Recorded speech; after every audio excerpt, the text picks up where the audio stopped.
Tailgate.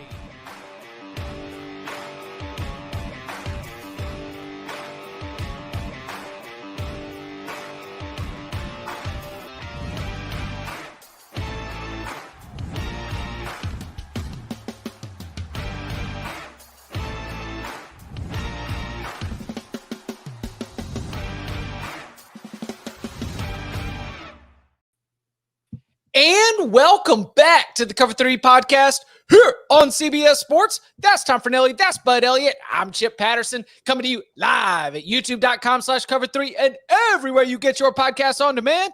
Thanks for hanging out. Smash that subscribe, smash that like, and come and join us in the chat, a.k.a. the Cover 3 Tailgate.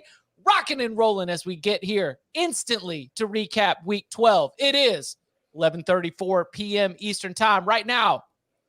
I see Fresno State kind of handling business. I see San Jose State not handling business, but most of our, hay is in the barn, as they say, as we join you moments after the thicker kicker comes up again. We'll get to that in a little bit. I don't know what that was about that last 1 second. I don't even know if it matters. We will get to a super just devastating and significant injury to a top 5 team. Texas holds on. Jerry Kill's magic against Hugh Freeze continues to work year after year. And Chip Kelly, we spent 16 minutes talking about the idea that he might be fired, but I don't know, maybe he's not. We'll get into that and more as UCLA defeats USC 38-20. Tomorrow's top 25 today, lots to go down. But of course, we're going to begin with that showdown in Corvallis. A little bit wet, not windy, but awfully wet. And it is the Huskies winning 22-20 at Oregon State. At one point, it seemed like the Huskies defense was on the field for, I don't know what, the entire third quarter? It's like a 10-minute drive. Yeah. So. I mean, because that's the play in those conditions when you are Oregon State's offense is to, just like we said, limit the number of times that Michael Penix touches the ball, lean on an offensive line that is excellent, a running back in Damian Martinez who is very, very good, and yet you're still only held to 20 points. To me, the headline out of this one, Tom, I'll throw to you first, but like the headline out of this one is questions answered. They showed they could go against a really good team in some adverse conditions when you're not just going to be able to chuck it all over the yard, because it was not a accurate, I don't want to criticize Penix individually. I don't want to make apologies. I thought Oregon State's defense did a good job, but Penix did not produce up to his season averages or standards anywhere close to it. And you were still able to win when you are an undefeated team and it's November 18th. That to me is impressive. To be fair to Michael Penix, to be critical of the stat broadcast box score, the stat broadcast box score only has Washington listed for 2 drops. Buddy, there were a lot more than 2 drops in that game on both sides. 4, right? Oh, there were like 55 drops. Are you kidding me? When the rain really started coming down, everybody was dropping everything. Yeah, like this is a Washington team that we have seen kind of go through it all year. They came out really, really hot, blowing people out. Then there was the flu or whatever that went through the team, and they struggled and they gutted it out and they got wins, even though they weren't playing pretty. And then, like you get to a game like this, like the last few weeks, like this is a gauntlet part of their schedule, going from Utah to USC and now on the road to Oregon State. Like that's a really difficult stretch of games. And they kind of, as we talked about, like when the 3 smart ones on the show took the under in this game, the non-traitorous ones of us, like we mentioned how like this is a Washington team that the last few weeks has kind of been changing its identity on offense, has been leaning more and more on the run game, and that came in handy again tonight. Like Dylan Johnson didn't have the same kind of overall performance he's had the last few weeks, but he did finish with 89 yards on 16 carries. He got some key first downs for him, helped him move the chains. And then Roma Dunze had the only guy who could catch out there tonight, 7 catches for 106 yards and 2 touchdowns. So like to see them kind of change their identity on offense to find different ways to win, to find different ways to score. And then on the defensive side of the ball, get stops. Like obviously the rain and the weather tonight played a big role in how this, in both defenses getting stops. Like if this was perfect weather, it's probably not a 22-20 game. But still, to see the Huskies playing well on defense in a game like this on the road when they absolutely need it. I mean, this is a team that, I still think assuming they all get there, I still think Oregon probably wins the rematch, but they're showing themselves they're capable of winning in a lot of different ways. They don't have to play. You see a lot of teams, it's like they play one way, and if you force them to play a different way, they've got no idea what to do. This team can play a lot of different ways. They can win a lot of different fights. I think Tom nailed it there. Honestly, like Washington, that was gutty, Right. Like you had to go play Oregon State on Oregon State's turf on Oregon State's terms. Like normally, a little bit of rain actually favors scoring. That much rain does not favor scoring, right? Like that like materially impacts the flight of the ball. I was like, oh, okay, we are in trouble here, boys. This is not getting to the over here, right? You see it rain, okay, cool, and then it's like, oh, we got that level of rain. This is not going to work. But what also didn't work was Oregon State's red zone offense. And the broadcast had noted they had been number one in points per trip to the red zone, I believe, right? Or maybe just how often they scored. Definitely. I don't really care. Yeah, like I don't really care how often you score. I care how often you score touchdowns. And in 4 trips in the red zone, the Beavers had 1 touchdown. Now, part of that was their offense. Part of that was Washington standing up. And standing up, honestly, guys, like without a lot of their better players. I mean, they're all like, hey, this good D lineman's on the sideline, and this one's on the sideline, and their stud middle linebackers out, and they got a safety out, and this guy went down. And like you just had different guys stepping up for Washington all the time. And like that's the mark of a good team. They can throw multiple pitches, right? Okay, maybe the curveball's not working tonight. We got to rely on the changeup, and they got it done. Like that was a really impressive thing for me to see. Like they keep winning, and the championship game's in Vegas, right? Correct. Mm-hmm. Yeah. Well, guess what? Probably not going to have a whole lot of rain inside that dome. So if Washington can handle the Apple Cup next week, which Washington State looked fairly decent, guys, I mean, you're not going to have to play any more of those rain ball games, most likely the rest of the way. So they're kind of one game away from being able to play on a fast turf. Like this is going to be, it's going to be interesting. But like it's winning ball games ain't easy. It's hard to do, and they just keep doing it. It's really hard to win at Reser Stadium too. Like they don't lose there. To your point, Tom, the gauntlet has been USC, Utah, and Oregon State back to back to back. Those results, 52-42 against USC, 35-28 against Utah, 22-20 against Oregon State. Man, it's been sweaty, but they have come out on the right side of it. And there's a lot of conversations about who's going to be this year's TCU, and maybe it's because they got daggum purple. But you know what? Washington seems to be having that kind of TCU late November flavor of win in different ways. TCU had that late low scoring win against Texas on the way to being in the Big 12 title game. We'll see how that ends up helping or hurting them as they go into, as you mentioned, the Apple Cup. Apple Cup will be in Seattle. That game is going to be next Saturday, 4 p.m. kickoff. And I wasn't planning to spend a lot of time on Dan Lanning disrespecting the man who he was the best man for. But, Bud, do you agree with Tom's notion that going up against Oregon again in the Pac-12 championship game, even in the wake of this, and look, we were like, Huskies, here are your flowers. You answered all these questions. You're showing us the signs of a championship team. But are you still taking Oregon? Well, I bet Oregon the first time. I really don't think that there's much reason to dissuade myself of that opinion. Yeah, I'll probably take Oregon again. But look, like there is kind of the element of like Oregon is a really good team, but when they're not challenged up front, they can kind of do whatever they want, and Nix doesn't make mistakes. Not a lot of teams have made Oregon do difficult things this year. And I'm not saying that Washington can do that, but they did do that a little bit in the first game. Like Muhammad for UW is a pretty good corner. So, like, can he stick with Franklin? I don't know. Like Oregon to me looks like a better team. It looks like they're improving a little more than Washington is, but they're both like really good teams. So I don't think it's a foregone conclusion. if you want to allege bum slayer, it ain't for the Huskies. No.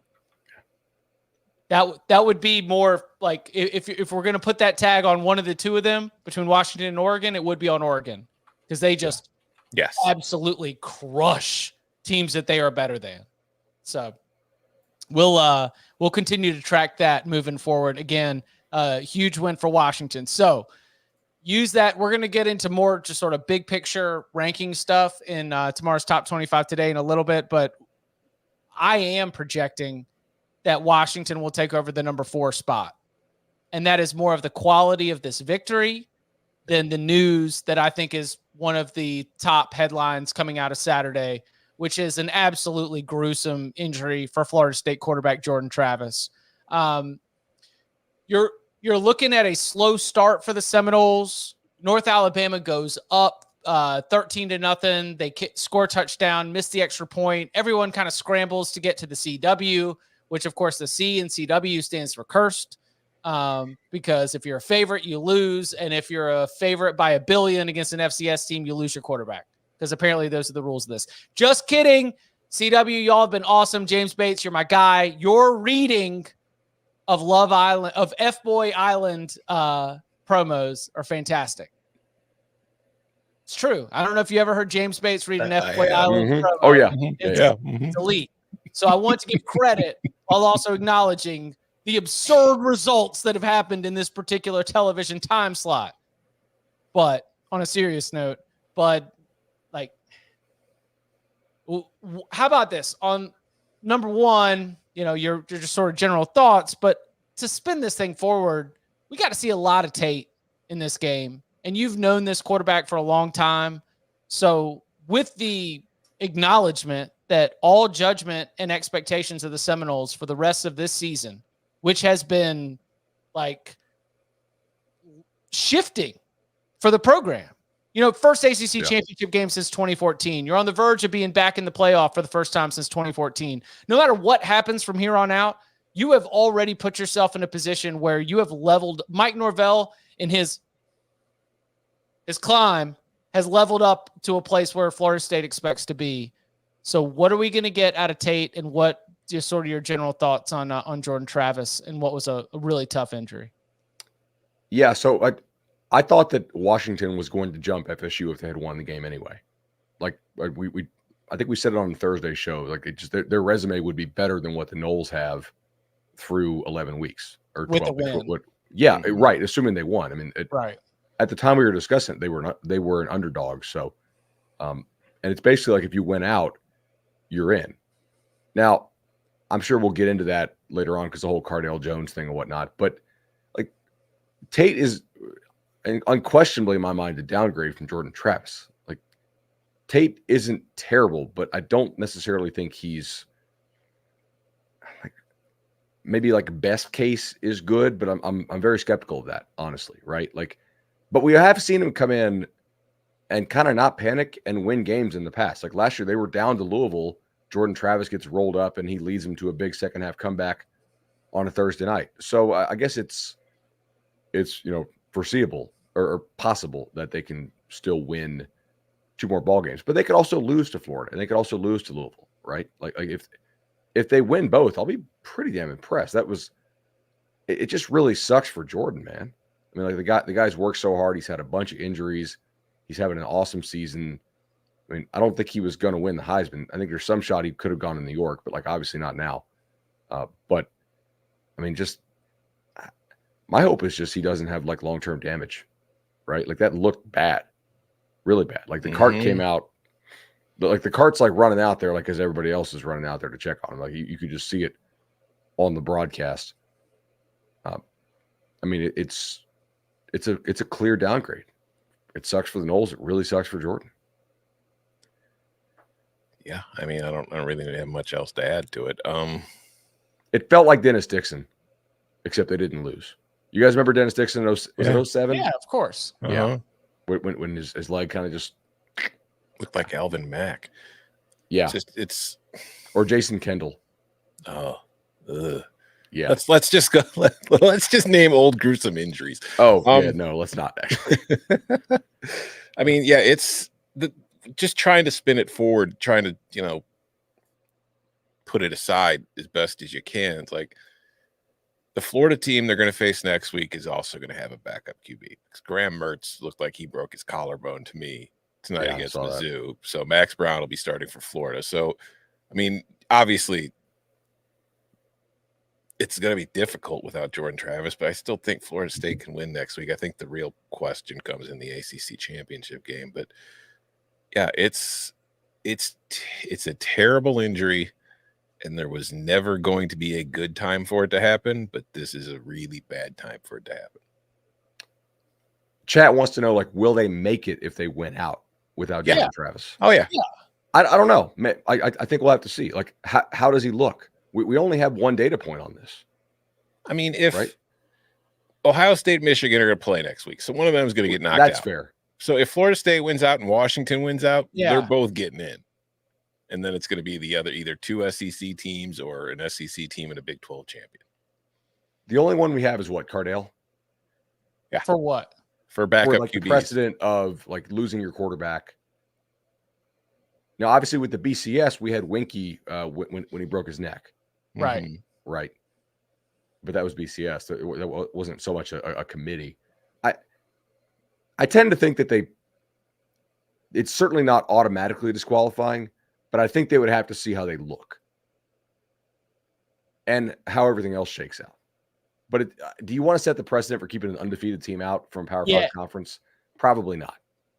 You don't want to trot out the selection committee chair, Boo Corrigan, to say, well, they're 13-0 and they won the ACC championship, but the ACC sucks. Yeah, says NC State Athletic Director Boo Corrigan. But like seriously, you're not going to use that, especially considering the fact that beating Louisville will be minimum a top 15 win. So let's say Louisville top 10 win. Well, if assuming they don't lose to Kentucky, yes. I'm giving the safety net of losing to Kentucky.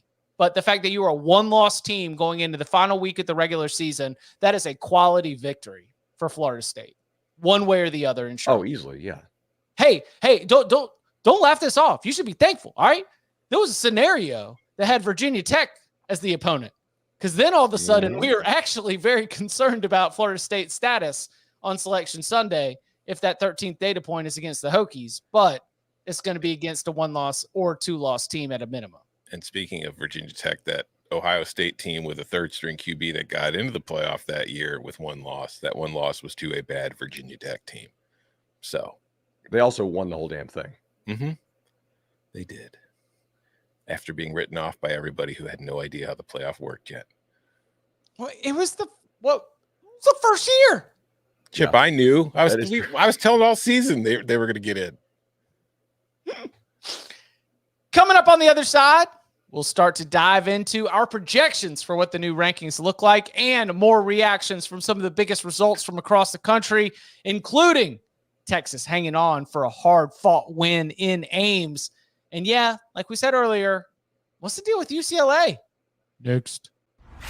It's never too soon for college basketball. Don't miss the Green Light Sunshine Slam on CBS Sports Network. Back here on the Cover 3 podcast, taking a look at some of our projections for what the new top 25 AP poll is going to look like. And always at this time of the year, a little bit of an eye to Tuesday's college football playoff rankings release. So I ask you, Georgia, 38-10. Michigan, 31-24. No change at the top, 1-2? Nope. No. Okay. Who is more impressive? Georgia, by a lot. Okay.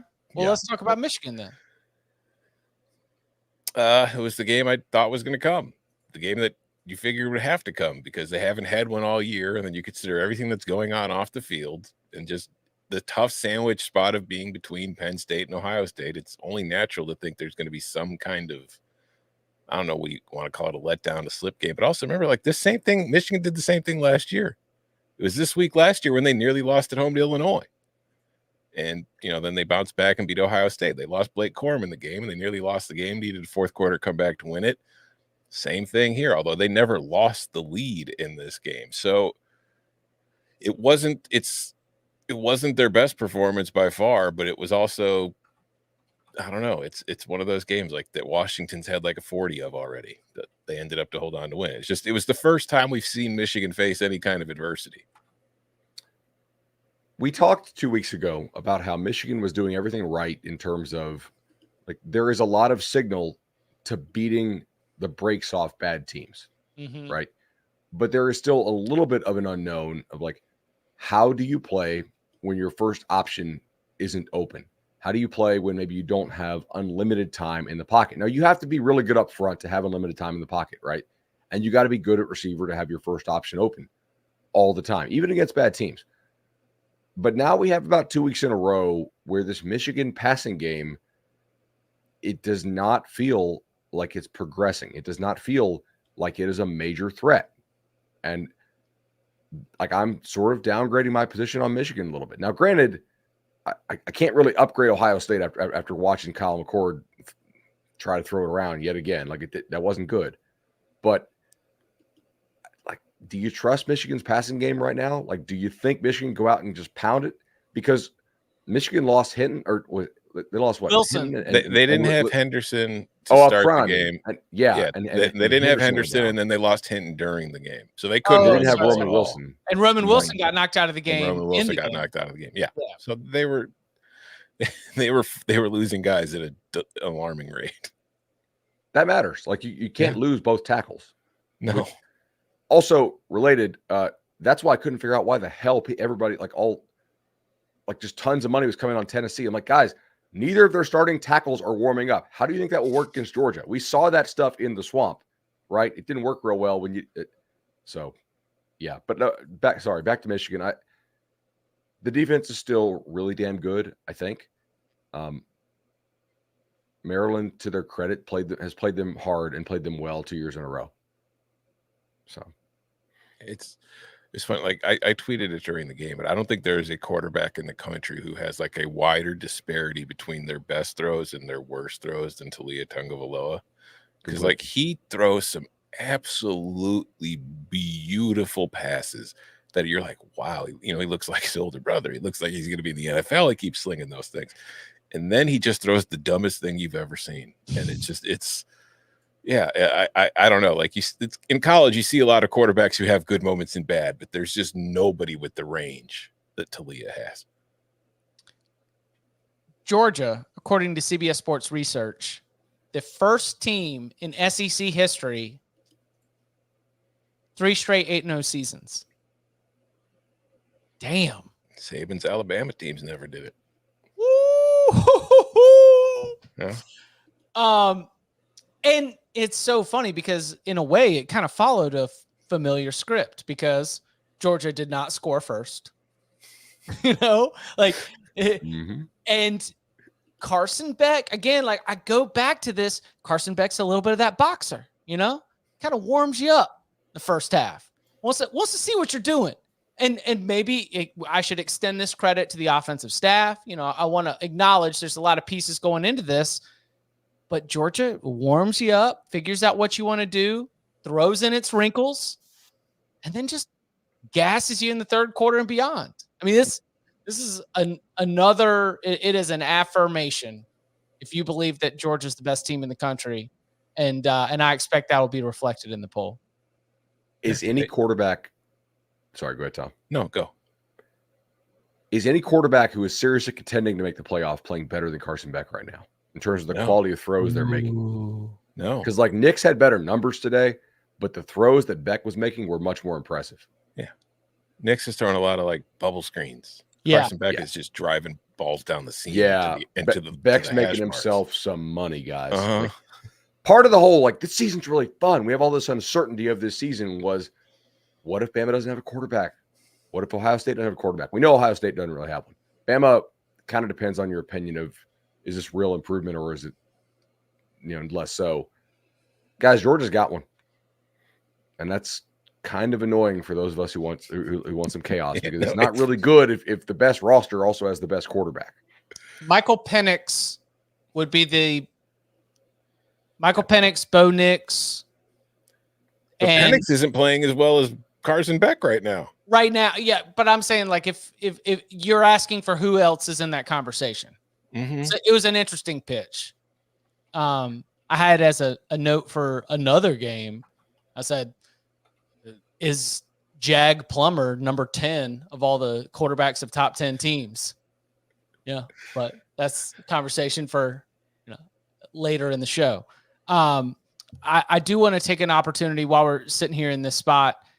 So Texas 26, Iowa State 16. I will admit I got into this late. Like in my rotation of games and work, I didn't end up jumping into this until it basically felt like the Longhorns had kept Iowa State at arm's length, and obviously I've been tracking it on the scoreboard, but I didn't see what had led up to the final, I guess, like 8-9 minutes or so. So did y'all get any eyes on this? Start to finish. Yeah. Oh, nice. Okay, cool. Texas had like a mature effort, I thought. They had 2 explosive touchdowns called back. One was a legitimate penalty. The other one I thought was pretty ticky-tack. And they didn't panic, right? Like they ran the ball somewhat effectively. Cedric Baxter was kind of dinged, but like he still ran hard in the absence of Jonathan Brooks. I thought Ewers probably looked the best that he had looked since the injury in terms of throwing the ball down the field. The broadcast said that the staff said he was still limited, but he looked a little better than that. And the constant was that Iowa State could not block Texas's front. Like it was not a competitive fight up front. Iowa State hits like a 66-yarder on 4th and 1. So like to kind of bring the game back a little bit closer. But from the lack of movement Iowa State was getting, I was like, okay, Texas is going to have to mess this up on offense and give Iowa State the ball deep in Texas territory if they're going to lose this ball game. It was a different level of athlete up front. Yeah. I have a takeaway from this game Texas played well. I'm not trying to take that from them, but my takeaway is I hope they don't make the playoff. I don't really need to see them get the hell beat out of them by whoever they end up playing in the first round. I think they have a good defensive line. I think they have a good offensive line. But again, like they cannot finish drives. They need big plays to score touchdowns. Yeah. Like they had the 123-yard touchdown. They had a 31-yard touchdown. It's just they got in the red zone and I think they had the field goal, right? They had one red zone possession and they got a field goal out of it. No, they got a touchdown. My bad. No, wait, no, they didn't score at all. They turned it over. That's right. It was Iowa State. So they had like 3 drives ended at like the 25. Yeah. And then it's infuriating watching them, honestly. Like they should be a lot better than they are. They should be better. They are so much more talented than the way that it plays out on a down-to-down basis. And it's so funny because like I think it's better for Steve Sarkisian if they miss the playoffs. I think you're right. Yeah. Also, I need them to tackle somebody on these little swing passes. Like, yes, please, Texas tackle. Like, if Texas makes the playoff, they need to sign a pledge. Like, we will work on tackling over Christmas break. Like, I need to see that, please, for the love of God. I feel like unless they played Washington in the first round of the playoff, they would get smoked. And the odds of them getting Washington based on the seeding are pretty low because I don't think they're both going to finish 2 and 3. So it's just, they're going to end up playing Georgia or Michigan. And I just feel like they would get killed by either of them. All right. So shout out to Trey Scott, hook 'em and all that. Let's check the backness meter because this is a fact. First 10-win regular season since 2009. One thing I've always discussed with Texas and the falling short of expectations is that they haven't actually succeeded to what your mind thinks Texas football should succeed for much of the modern college football history. But here in the 2023 season, first time you've got 10 wins in the regular season since you were the national runner-up. And Marcel Darius Was that who got Colt McCoy in the title game? Yeah. Okay. I was dusty back there. Look at that. That's a good pull. Ever since Colt McCoy got entered in the national championship game, that's what we're hearkening back to. This is the most successful season, most successful regular season since then. So that is at least a mark of growth. Let's do, while we're sitting here talking about top 25 stuff, 2 questions, same window. At what point were you comfortable with Oklahoma being successful and winning this football game? Did not pay that. Triple zeros? When the clock hit double zeros, and then I still went and checked, and I was like, okay, wait. All right.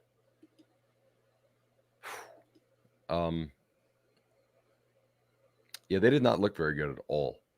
And like BYU again didn't have Slovis. They played the backup quarterback again. They got a receiver back who I think matters, but still, like that was.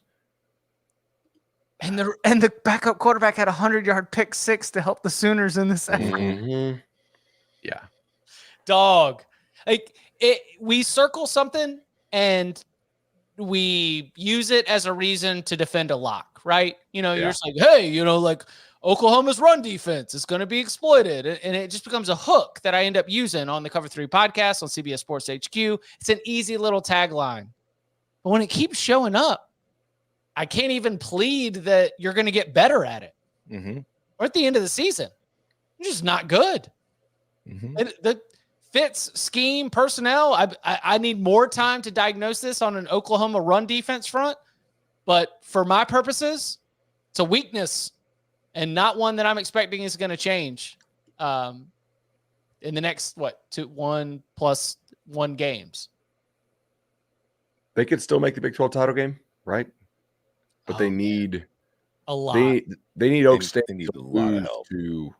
It's probably not going to happen. The Big 12 tiebreakers at this point are just because Texas didn't even clinch yet, right?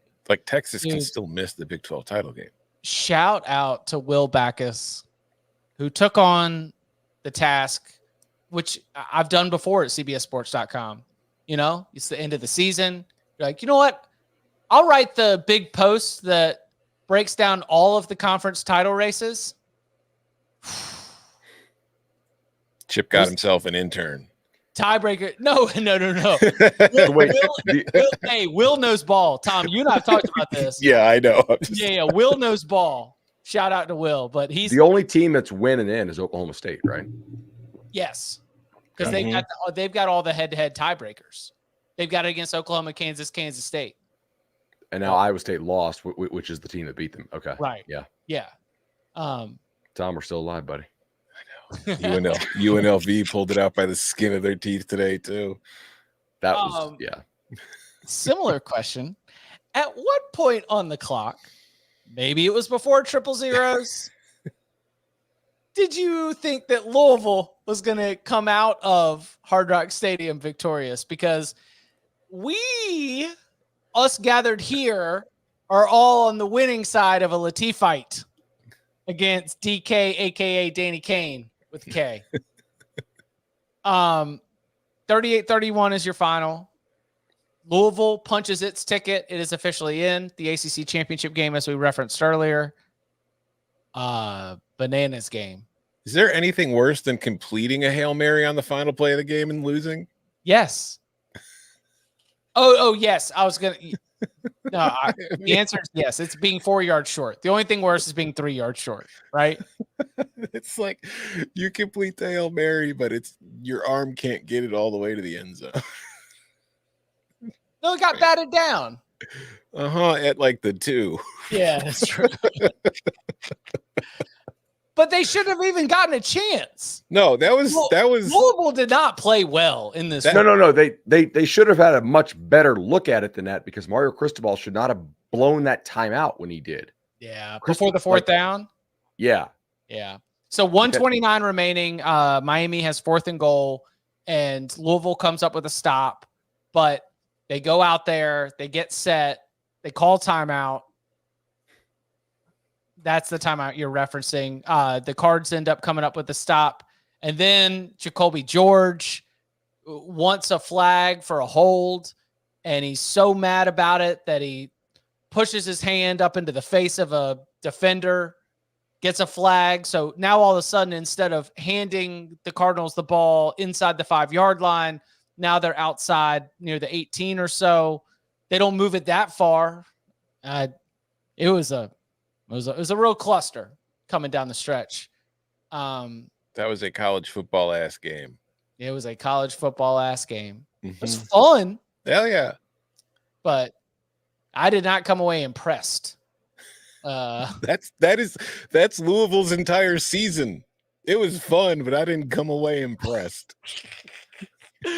I don't disagree necessarily. I do trust Brom to scheme up a couple just wide open guys, because that's just what he does. I mean, Tom, you've covered the Big Ten forever. Like, that just you're going to get that, especially if you play as much man as Miami does, and they eventually got him. Now, I don't think Brom planned to have two Miami defenders run into each other and then Kitchens get juked out like that in front of. I don't know. Do we need to talk about the crowd here? Because that was pathetic. I mean, senior day, top 10 team at home, beautiful day, and you guys do that. Like, they announced 44,000, which is probably bullshit by half. No. Did you hear the CARDS chant after the Louisville touchdowns? Yeah, I mean it was buy one get two free day, and it was. Come on, guys! Like, the seniors do. I was actually really impressed with Van Dyke. Yeah. Like, for as hurt as he was, Mm-hmm. like, he made some really nice throws. In the first half, it's like, all right, Miami won't keep this up because their main yards right now are on a flea flicker and basically a reverse. This is not sustainable. And he made some, like, big time throws down the stretch. I was pretty impressed with Van Dyke, man. That was good. I would agree with that.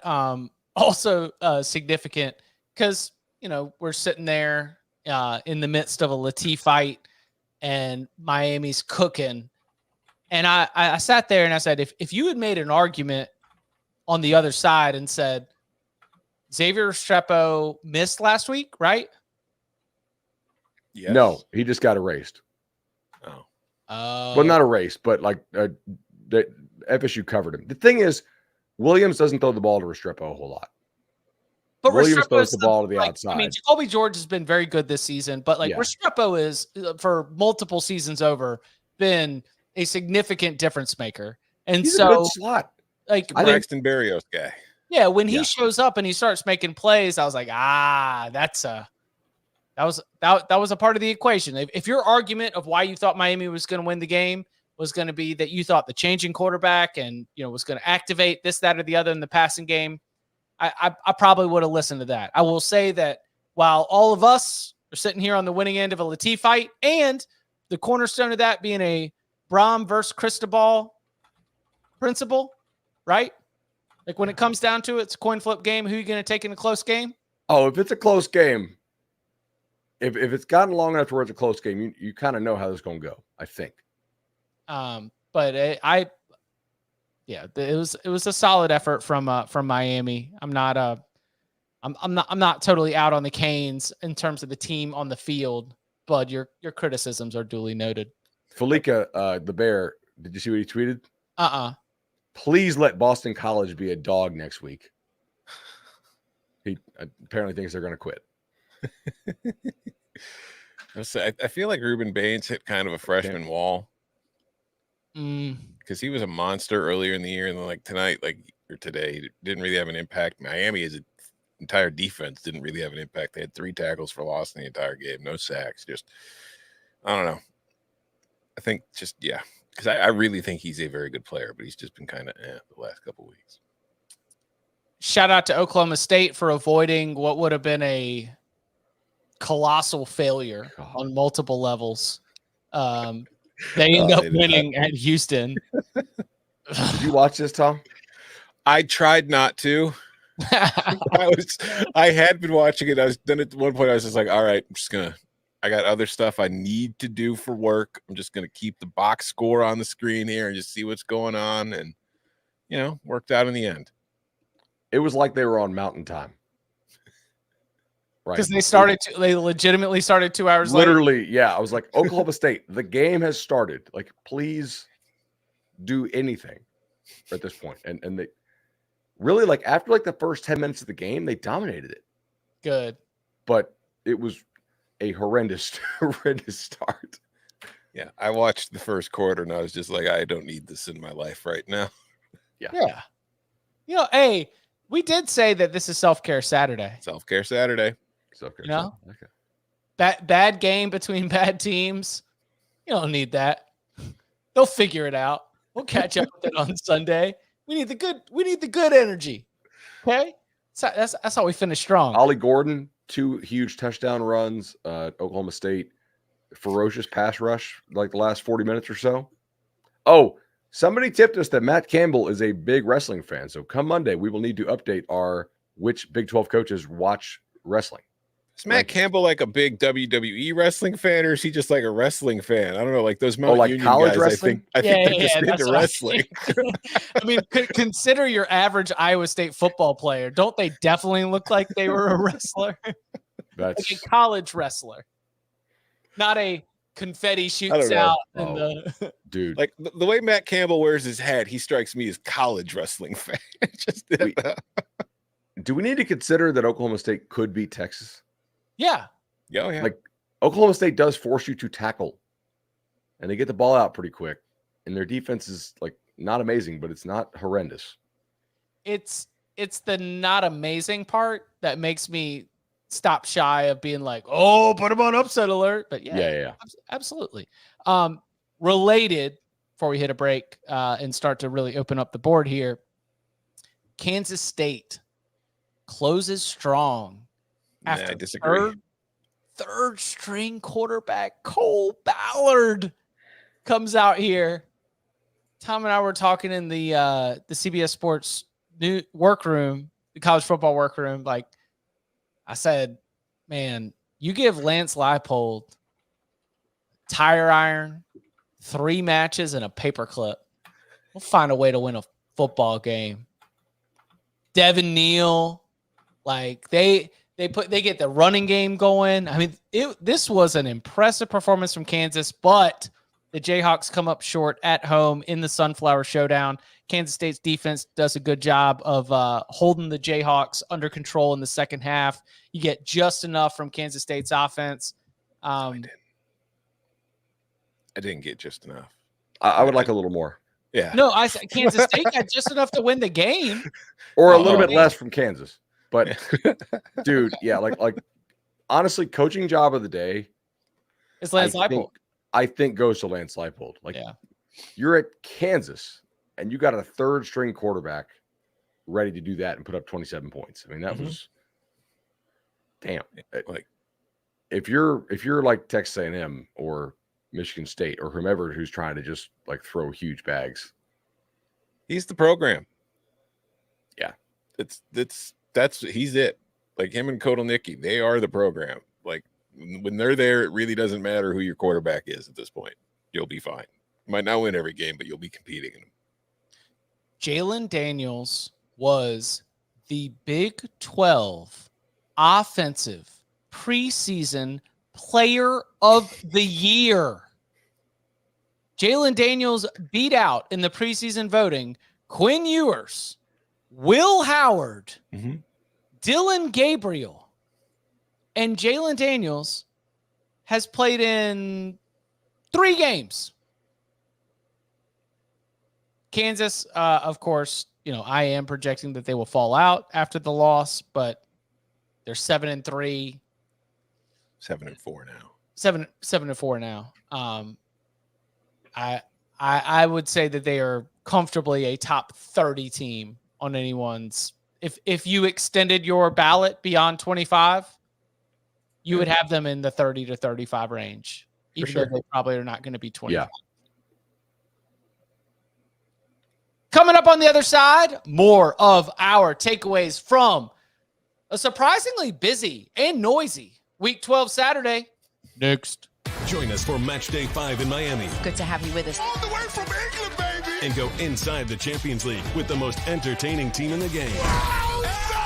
Champions League today. Destination Miami, November 28th and 29th. Streaming on Paramount Plus. Okay, a couple different things to grab hold of. Do we want to do Diego Pavia? Yes. Okay. God, yes. The baddest man in college football. My muscles just like relax just a little bit. I feel like I'm soaking into the good spot here on the podcast right now. 31-10 is the result. New Mexico State goes in and beats Auburn in advance of the Iron Bowl. And as we referenced Say earlier, that again. Who beat Auburn? Who? that would be New Mexico State defeats Auburn 31-10 in Jordan-Hare Stadium. Jesus. And they got paid $1.85 million to do it, by the way. That's like 70,000 per point they won by. I mean, we talked like we've spent a lot of time talking about how there weren't any like real crazy upsets this year. Well, I guess we finally got one. Auburn had a streak. Have y'all seen this one? Auburn had a streak of 49 straight non-conference home game wins against unranked teams. The last time that the Auburn Tigers have lost at home in a non-conference game to an unranked team was 2007. And the interesting thing about that loss is that defeat was to South Florida, a team that jumped up into the top 3 of the BCS rankings that season. So should New Mexico State be ranked? Because I've got more facts and stats for that too. Because New Mexico State is 9-3, right? Yeah, they're 9-3 this season. It's the most wins in a season since going 11-0 in 1960. New Mexico State as a program won 8 total games between 2018 and 2021. So the 2018, 2019, 2020, and 2021 season produced 8 wins, and Jerry Kill has led that team to 9 wins this daggum season.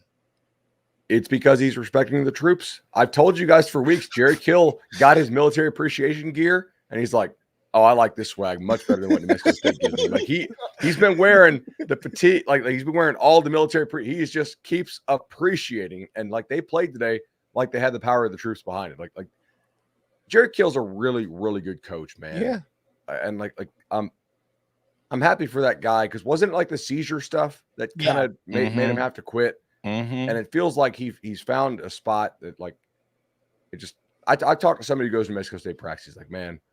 He yells at those kids for the entirety of the practice, and they turn around and they love him for it, like because they know it's coming from a good spot, or at least perceive it to be right. Like it's, man, I'm happy for him. That was awesome. Also, like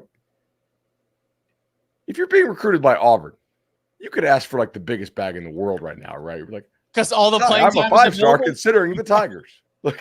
Do you have any? Would you like to offer me a premium for payment for my commitment because you guys just lost to Mexico State? So, like, because this is the second year in a row Jerry Kill has beaten Hugh Freeze. He beat him at Liberty last year, like 44-19 at Liberty.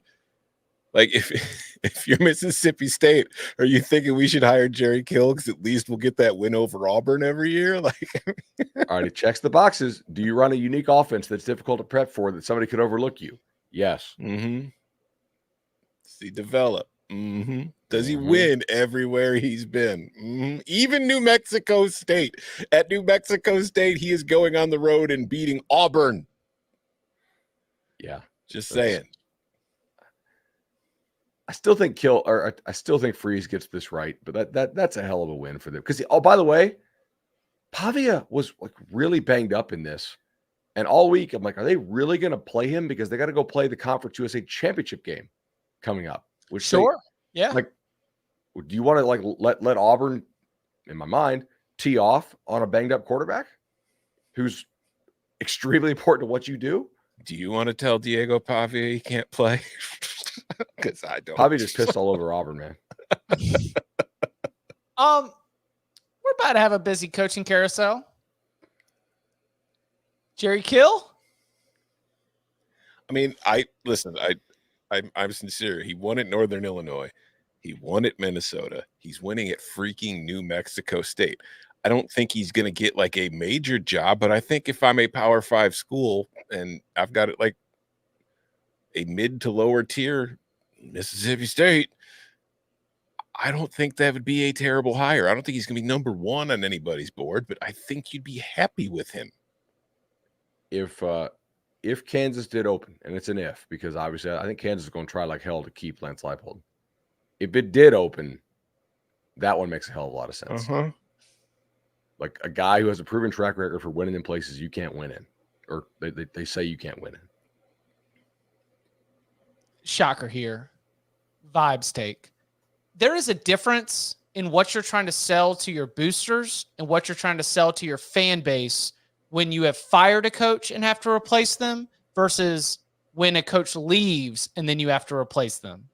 Yeah. And Jerry Kill seems like a great option if you have just lost a coach to another job and you need someone to come in, provide some stability, and might be able to help continue whatever was working so well that your coach got hired away.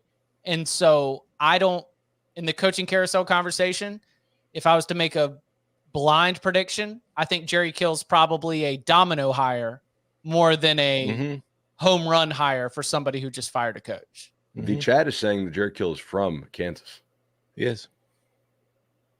Good. What other show is going to spend like 10 minutes on Jerry Kill? Like Jordan's going to cut this as a VOD. It's going to do like 7 views. And you know what? We love the live chat for it. So if you guys like this kind of stuff, please, you may be the only people who watch this because this will not hit in search at all. I guarantee you. So hit that like button for us, if you will. To keep it going back to the Mississippi State gig. If you're looking for somebody with SEC experience who can put up 77 points in a game, did you see what Butch Jones at Arkansas State did to Texas State today? Can you remember a team that has had a bigger turnaround in terms of like just the energy they are showing on the field than what Arkansas State has had? Like during the season, not like one year to the next. Like right. They Arkansas State dead in the water in week 3. Yeah. Like I was like, oh, they quit in the preseason? That's great. Like and now, do you think they knew Rayner was that good, the quarterback switch that they made, and like they were silently protesting? No. Okay. I think they lucked into it and they've just been like, no, I mean the players. Like, do you think the players were protesting that like the staff not playing Rayner? But didn't Rayner just? I don't think he was he a early enrollee? Didn't he just show up this summer? He played in the Shrine Bowl, but maybe he was a summer kid. Yeah. Only like one team has really made him look bad. Honestly, Troy, right? That's it. Yeah. And Troy, I mean, Troy's pretty good. So, like, Sunbelt wise. Wild stuff. Speaking of the coaching carousel, we referenced it earlier, but did Chip Kelly save his job with the 38-20 win against USC that gets the victory bell painted blue? Did you see Mullen's tweet? Yes. It was awesome. You know what that tweet signifies? Dan Mullen is officially a member of the media now. Yeah. Because I'm telling you, like, I don't know if Dan Mullen is interested in getting back into coaching because somebody who's still trying to coach doesn't really take public shots at coaches like that. Just something to think about. What was it? Oh, he tweeted, he said, "Are we sure that Chip Kelly is the LA coach on the hot seat?" And again, coaches do not take public shots at that, like at other coaches when they plan to be coaching. Obviously, shout out to Dan. You know, he's a big fan of the podcast, I'm sure. What's up, Dan? Sup, Dan? That's good. Glad to have you as one of us here on the media side. What happened? Did y'all get a lot of eyes on this game? I mean, obviously, it's the most beautiful uniform match. Yeah. Okay, good. All right. UCLA was able to get pretty good matchups via formation, and they kind of knew, I thought, what they were going to get. And they didn't play amazingly on offense, to be honest, but they did play fairly physical. Garbers didn't truly mess anything up. It was fairly tight, but I was like, I kind of feel like UCLA is going to score almost every time they have the ball if they can. And I was wrong about that, but man, their defense, like Caleb was running for his life. It looked like the Notre Dame game for USC all over again. And we said, is this the best defense they've played since? And we all pulled Notre Dame, right? And UCLA might even be better on defense than the Irish. Yeah. Like, if not, they're pretty close. And I am so pissed off at myself for this because I went 5-1 in the 6-pack again this week. This is the only game I lost. I had it in the locks. I lost it. And I was too focused on the whole Chip Kelly thing. And I didn't think about the basic tenet of what happens to USC anytime it plays a physical football team. It gets the crap beat out of it. And that is exactly what happened. They just got beat up again. Every single freaking time this team goes up against a team that will punch you in the mouth, they don't get back up. They just kind of lay down. And that's precisely what happened here. And then after the game, Caleb Williams and USC made sure that everybody knew that it was not their choice. Caleb Williams elected not to talk to the media. So well, their season is done. He doesn't have to. Well, the bowl game. Still, though, he doesn't have to, but it's not I'm not going to play like, oh, it's disgraceful that he's not doing his job. I'm just saying it's a bad look. And it's also a bad look for me because a few weeks ago, I wrote a column saying USC is going to go to the Big Ten and finish 7-5. And USC gave me the double bird by going 7-5 in the Pac-12 first. So I just look like an idiot. With Caleb. Yeah. Yeah. All is not well at USC, I think. No. We'll see how that progresses. I would not fire Chip Kelly. Right? Like, ooh. I think Chip Kelly could do a better job in some areas, right? Probably like inspiring the fan base a little bit more. Like their ticket sales right now, it looks bad, and they could do a better job, I think, in high school recruiting. The fan base could also do a better job with NIL. But I do think at its core, like Chip Kelly, we won 9 games at UCLA last year. You've had 3 quarterbacks get hurt this year. And you've had like 2 really disappointing losses. The Arizona State loss is kind of unforgivable. But if you beat USC by 3 scores, that helps. I'm more forgiving mood today than I was probably on Friday. And I mean, you had like Dante Moore, as a freshman, he threw some bad pick sixes in some games. They're still a decent team when they have at least one quarterback. Right. To me, if you were a critic, the idea that you are hiring Chip Kelly and the offense is inept is frustrating. Right. That's fair. Like I totally get that. As a member of the Chip clan, obviously I root for all Chips. I wish nothing but success for Chip and all Chips around the world. Listen, we got thousands, and I'm not trying to brag. You're listening to this at home. We have thousands of people that are watching live with us in the Cover 3 tailgate. We appreciate every one of you, but we first want to ask that you like the video. Okay. When we say smash that subscribe, smash that like, I know it sounds like it's just rhythm, but like we really do mean it. It does a lot to help us. Also, we're working on a project right now, a little, holiday gift for all the Cover 3, everybody in the Cover 3 family, everybody in the Cover 3 tailgate.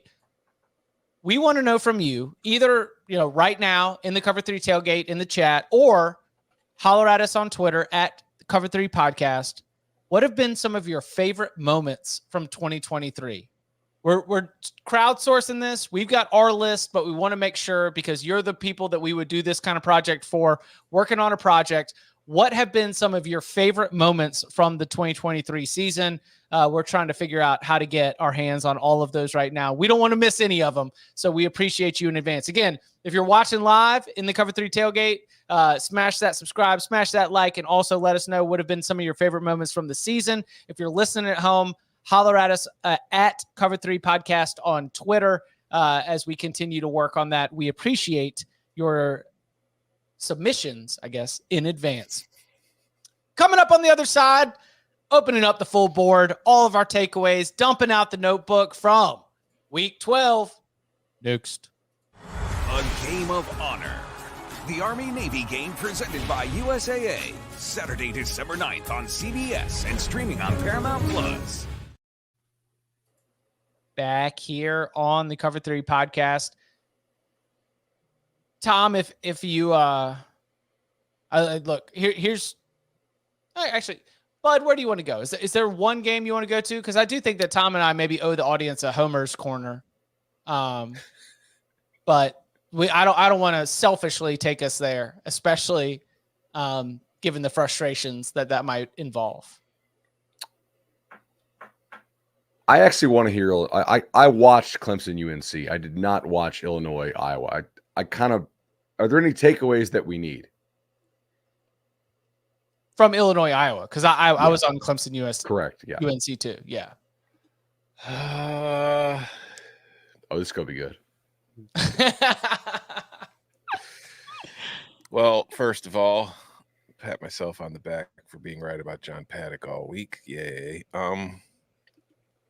Illinois should have won that game. Illinois blew that game.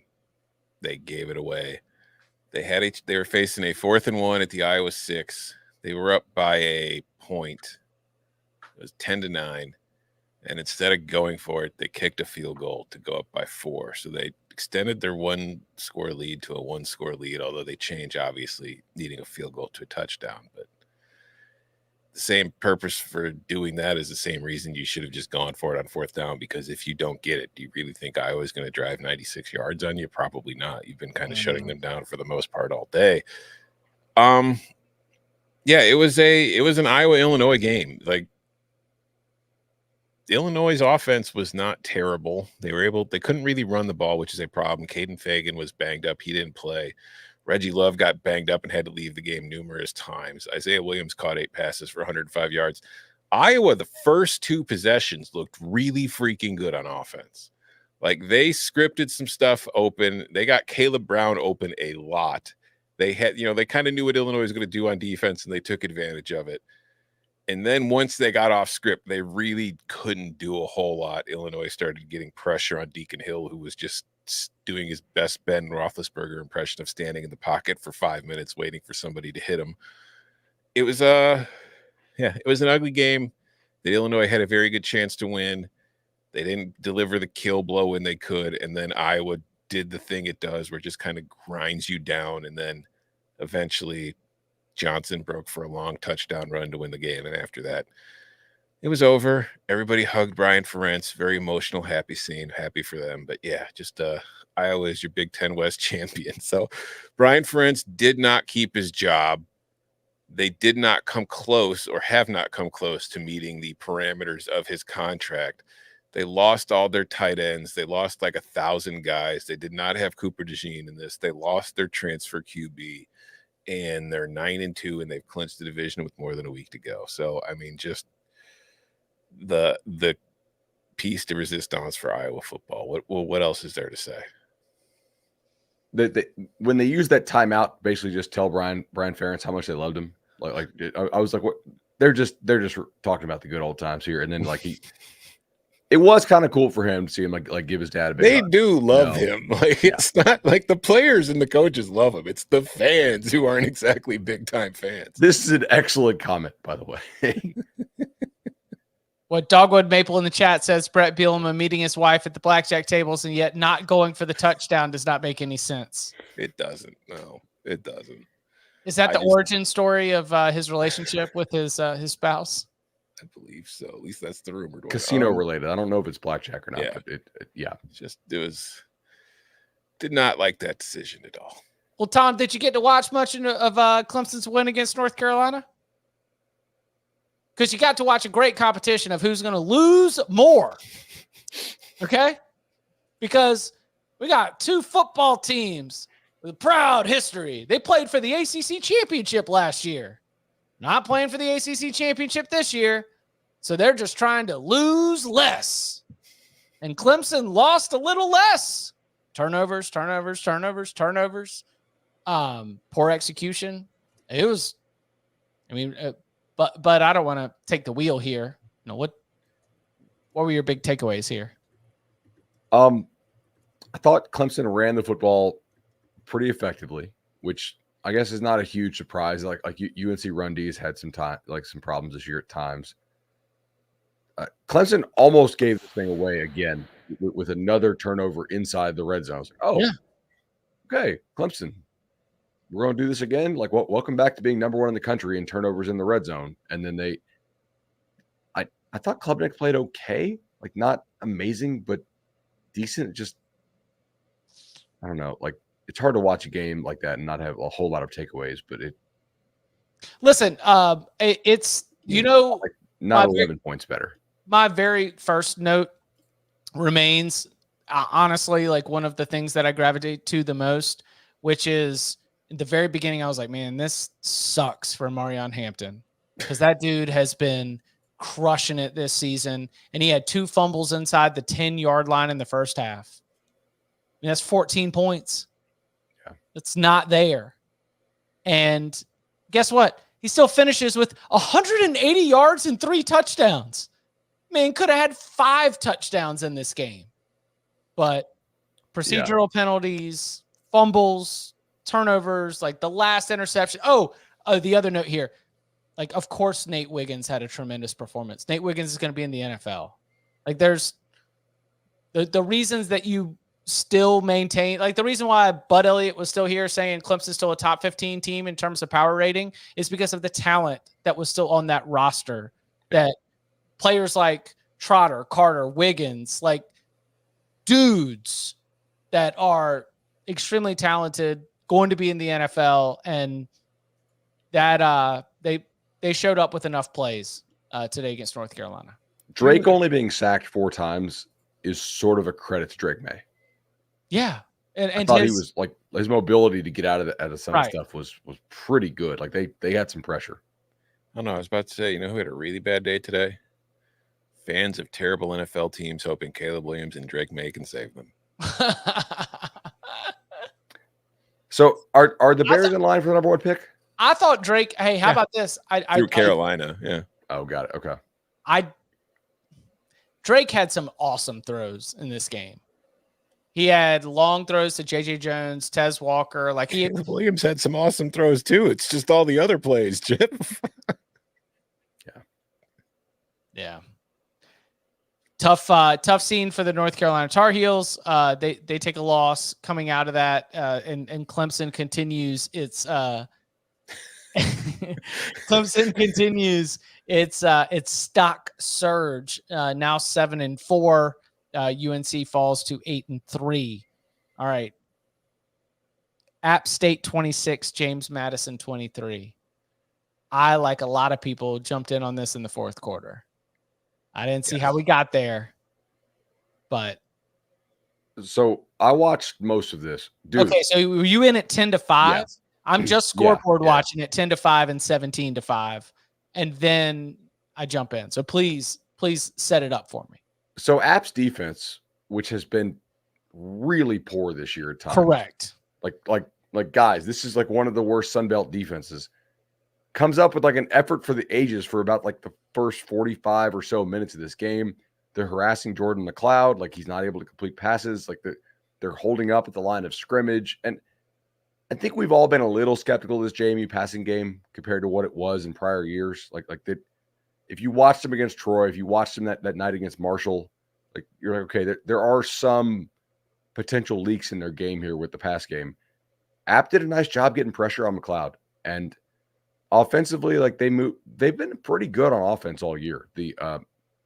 What's App's quarterback's name? He was the backup, but he kind of just Aguilar. Yeah. Like he played decently, man. Like it was a nice effort from App, and it sucks to see JMU lose at home, but they played hard, man. They wanted this one. Curse of Max Delente. James Madison hadn't lost until he showed up. That's what people are saying anyway. Don't put his driver's license out here. Just saying. Curse of Max Delente. Joey Aguilar in this game throws for 318 yards and 3 touchdowns with 1 interception. It was a game where I saw, again, admittedly dropped in a little bit late, but in the post game, you're listening to Sean Clark, and he's talking. And I kind of thought that he was just spitting that sunshiny stuff on a lot of the local media with the close losses that App State was taking. And he was like, and he was doing almost the Dabo thing. It's like, look, we're right there. We are right there. And now they've turned this thing around, man. There would have been a vibe if App State had lost this game, but represented the Sun Belt East. Like, oh, you're not really the Sun Belt East champs. And even though their record conference-wise may not be as good as James Madison's, you went into their house and beat them when they had no losses on the season. So if App State is able to close this thing out, if App State does end up making the Sun Belt championship game to go up against Troy, you are dealing with a group that I feel like has earned it on the field. So in the midst of all of this James Madison post-game eligibility discussion, like I do think the Mountaineers were able to go and get it done in a good win there against the Dukes. What else? We can talk about Mizzou, Florida. Oh man, You don't think that's out of bounds to talk about? why would it be at? Oh, is that? Oh, because he ran out of bounds. yeah. Yeah. Sorry. I mean, it's 12:40 in the morning. Like that's relative to the time. That's a decent joke.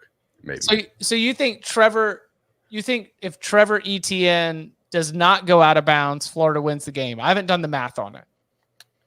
I think it drastically helped them because Missouri had time to throw an extra pass to get down close. It was going to be like a 50-yarder. The other thing that helped him was Florida not realizing that Missouri was running plays for most of that possession. They were like, what were they doing?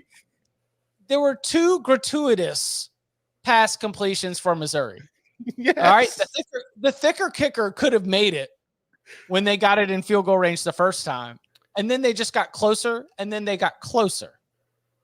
I will say there were 3 gratuitous completions. Let's not forget the 4th and 17 where Luther Burden just kind of jogged down the field into the giant vacant hole in the zone and stood there and said, "Hey, I'm here." And Brady Cook threw to him. Like that. Again, I have no idea what Florida was doing on defense that entire possession. I don't think they knew.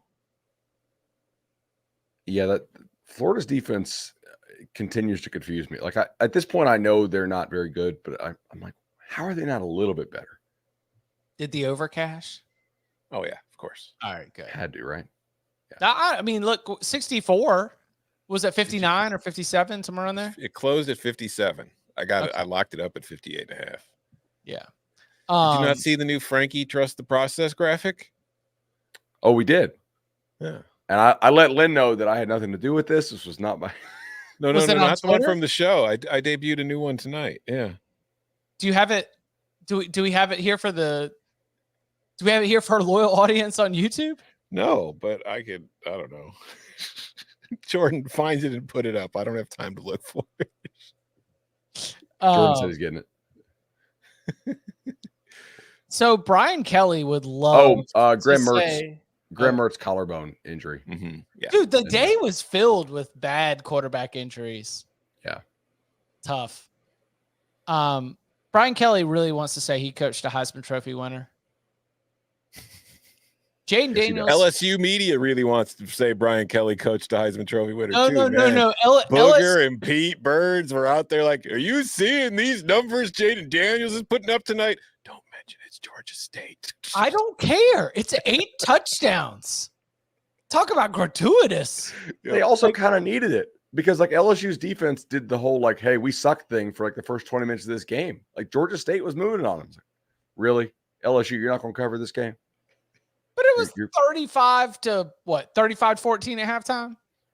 Yeah, but it was 14 all for with like probably 8 or 9 minutes left to go in the second half or first half.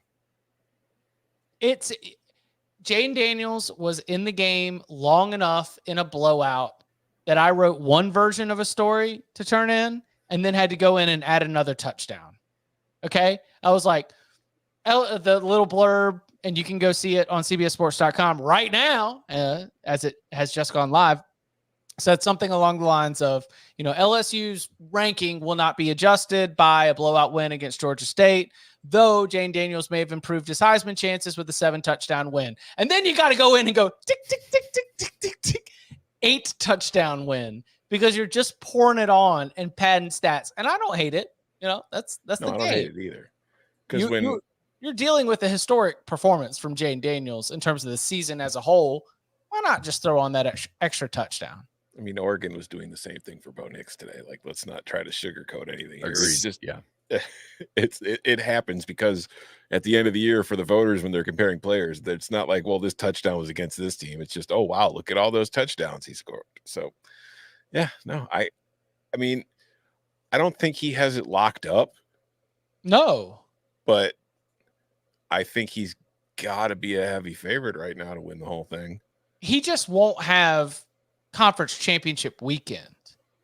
No, but that also means he won't have a chance to play poorly on conference championship weekend. But I'm saying he doesn't get the final word. Like Bo Nix, Michael Penix will go out and we'll go Money in the Bank style.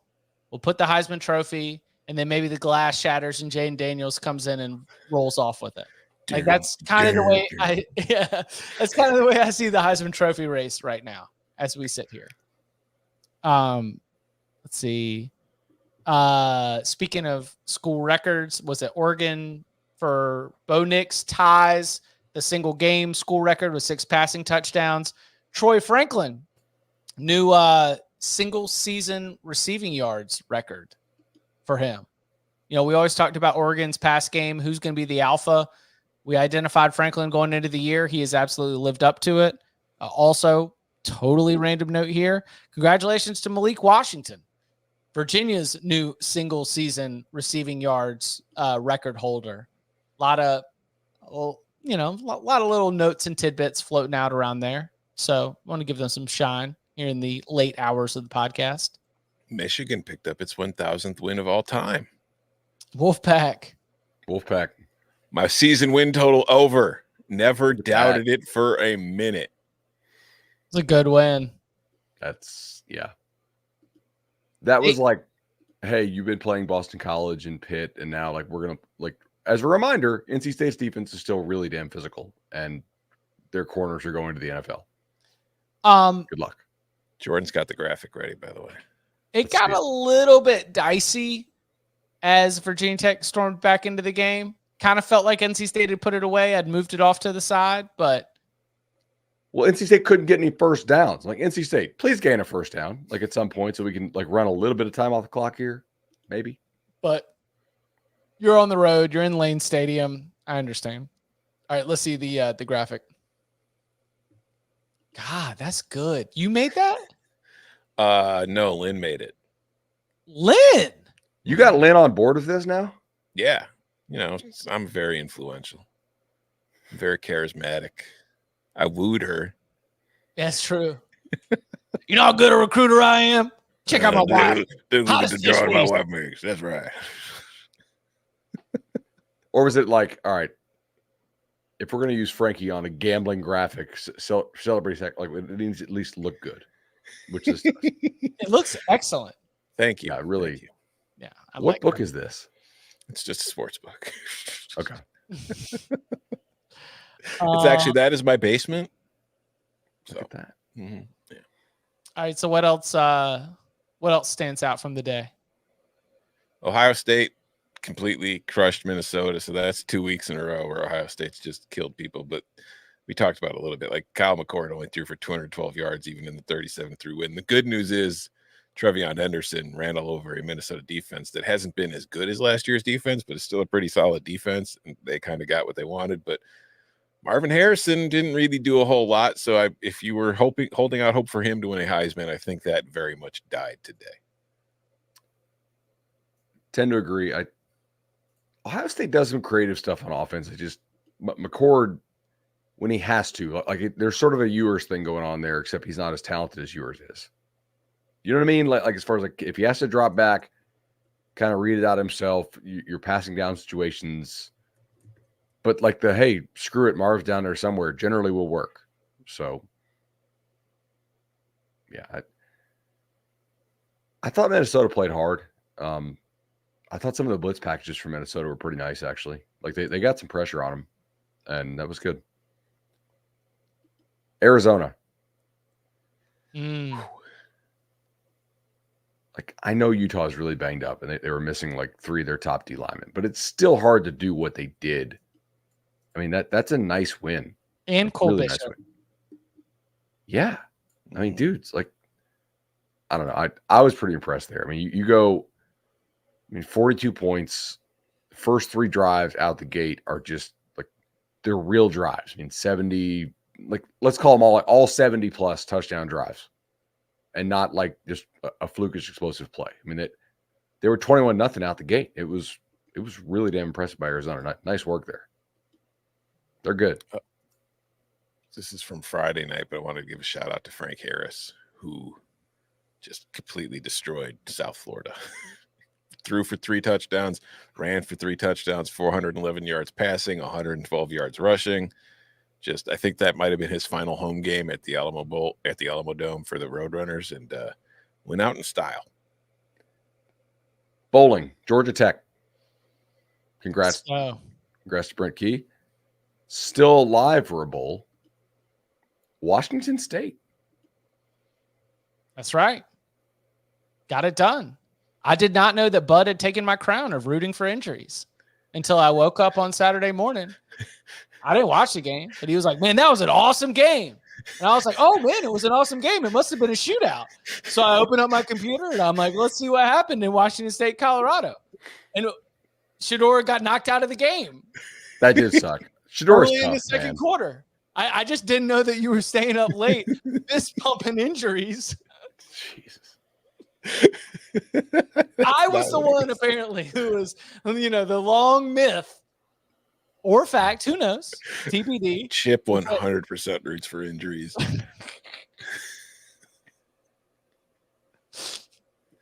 Chip lives to see bones sticking out of skin. Listen, Washington State has had it so bad.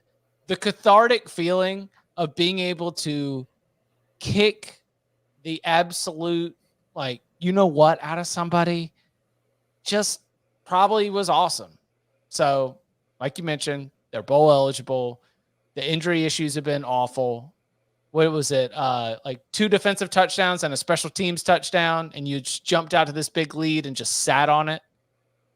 They wanted it. Look, I think they would play hard regardless. But we said this like 2 months ago. Teams care about playing Colorado like they're Georgia, because they know if they lose, they're going to end up on a reality TV show and it'll be social media famous. Like, they don't want to get posterized by that team.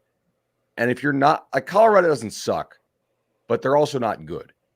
And if you're just like a below average level team, you're not used to everybody treating you like you're the Super Bowl. Like, it would be very useful for Colorado to have somebody be like, yeah, whatever, it's Colorado, and kind of sleepwalk through a game and allow it to be easier to win. Like, you could tell Washington State wanted that thing badly. Like, every single time they're they sack Shedeur or they get a good play, they're throwing up the wristwatch celebration. Like, that's a tough thing to deal with. Georgia can deal with that because they have 1 million 5-stars and like just total freakazoid athletes on the field.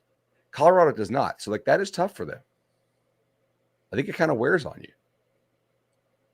Shout out to Notre Dame for playing Whitney Houston's I Will Always Love You over a Sam Hartman highlight video during today's game against Wake Forest.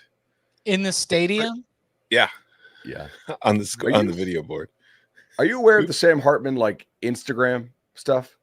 No. My wife was like, who is this?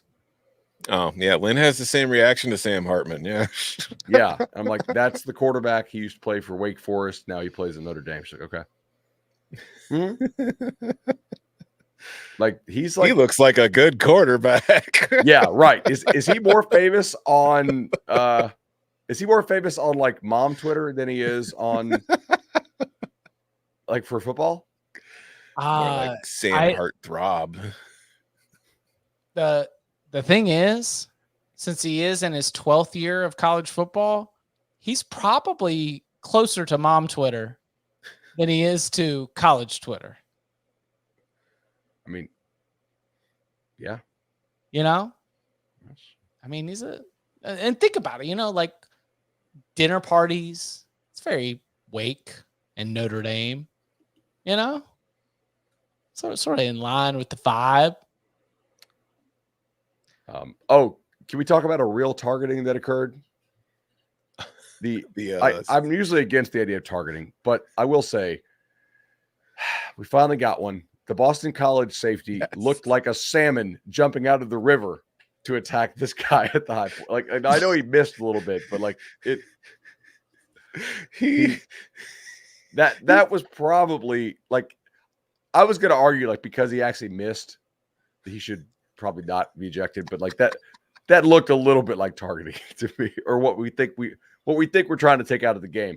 And I think that's how we know like the rule works a little bit, because you don't see that anymore very often. Like that was unique. He straight up said, "I don't want to be in this game anymore." And they almost won. Yeah. Nuts. I legitimately had like people earnestly arguing that wasn't targeting. And I was just like, are you freaky? That is like, if they drew a picture of it in the dictionary, that's exactly what it would look like. Because I do think like, even though they don't say it, they try to use intent a little bit for targeting still. Like when they get under the hood, in the earpiece, you gotta be like, all right, this is total BS. This receiver just ducked into this thing like crazy. How can we like get out of this targeting call, right?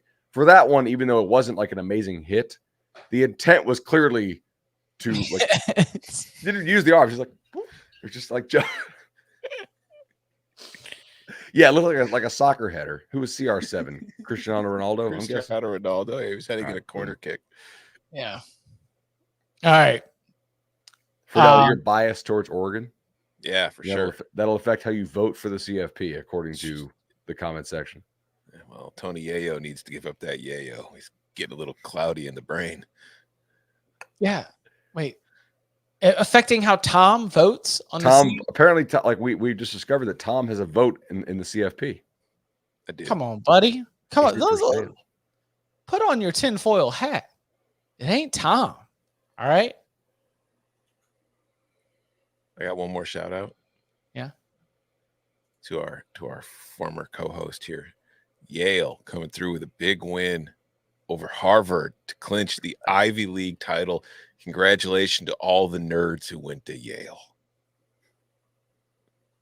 Wasn't Harvard actually good this year? I don't know. Like that's an upset, I think. I heard it on NPR.